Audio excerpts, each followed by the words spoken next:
nasa radio for 21 years. Tumigil lang itong year na to nung February. Nung mga first 2 years ko sa radio, I'm talking about year 2000, 2001,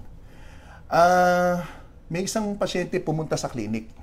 Sabi niya sa akin, Dr. C, napapakinggan kita sa radyo kay Chad Deli at sana mag-guest ka doon sa kantahan nila kasi may kantahan doon. Sila Rick Manrique Jr., Diomedes Maturan, Celi Bautista, mga kilala yan, no? At nag-guest ako doon. So nag-umpisa noon, kanta puros kundiman. Napansin ko yung mga senior citizen sa clinic ko, Doc, napakinggan kita, pwede ba mag-request? Pwede mag... Nag-umpisa yung mga ganyan. Hanggang sa naging parang style na natin na after the program, yun na siguro yung pinaka-relaxing ko.